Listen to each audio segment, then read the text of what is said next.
hemos tenido en el día de hoy una reunión con todos los y las ponentes de la reforma tributaria de los partidos de gobierno.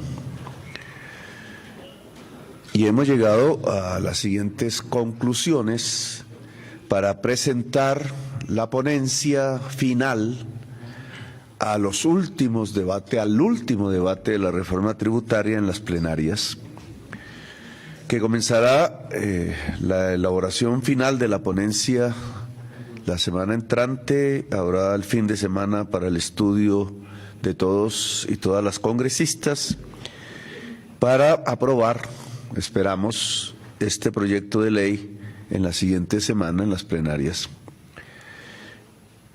Y las conclusiones a las que hemos llegado son las siguientes. La reforma tributaria como tal, su filosofía central consiste en dos aspectos. Uno, aumentar la capacidad de pago del país, su capacidad para pagar sus compromisos internacionales que crecieron lamentablemente de una manera muy alta en los últimos años. Y dos, para aumentar la justicia social en Colombia.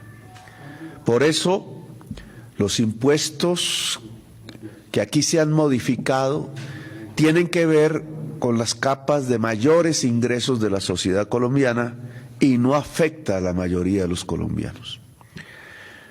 Justicia social y capacidad de pago son dos objetivos que me parecen centrales en los momentos económicos y sociales en los que estamos viviendo. En la reunión con los partidos de gobierno de esta mañana, hemos modificado dos aspectos de lo hasta ahora debatido por las comisiones conjuntas terceras del Congreso de la República, tanto en Senado como Cámara. Un aspecto: no vamos a presentar un impuesto a las pensiones.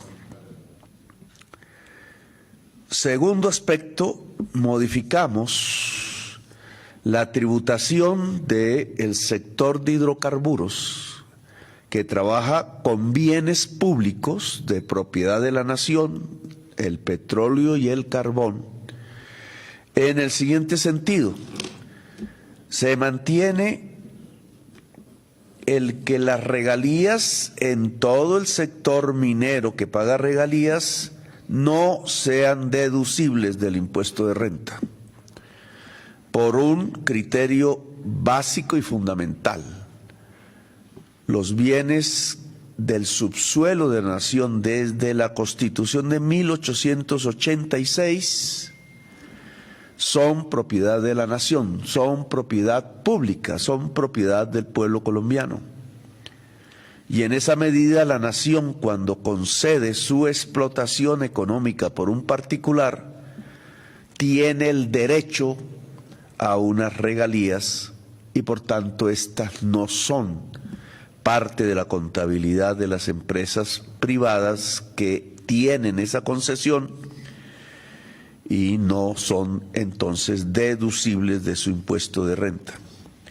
Dos, modificamos la sobretasa al impuesto de renta que esta ponencia trae y la discusión ha aprobado hasta ahora en las comisiones terceras en el siguiente sentido: la sobretasa al impuesto para el sector petrolero y el sector carbonero dependerán del precio internacional del petróleo y del carbón. En el siguiente sentido: entre más bajo sea el precio internacional, no habrá sobretasa.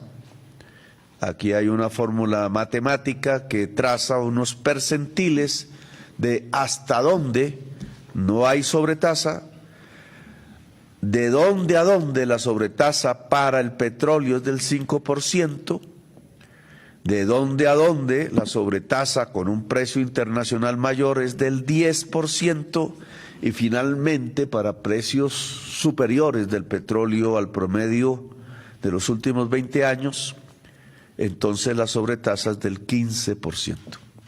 Hay una tasa diferencial para el carbón que comienza un poco más tarde porque sus costos de producción son diferentes y llega hasta un máximo del 10% de su impuesto de renta.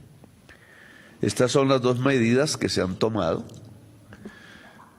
La ponencia se acabará de construir el día martes, miércoles, con este tipo de modificaciones y consensos ya logrados, y tendremos entonces debate, el último debate en las plenarias tanto del Senado como de la Cámara. Pero alrededor de 20 billones de pesos es el valor de la reforma tributaria para el año entrante.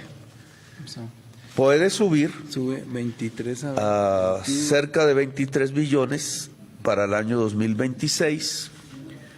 Como ustedes saben, la mayor parte de este recaudo tiene que ver con que el Estado capture una mayor renta, si los precios internacionales son elevados, de sus propios bienes. No son bienes privados, sus bienes públicos, que son el petróleo y el carbón. Bueno, gracias, muy amables.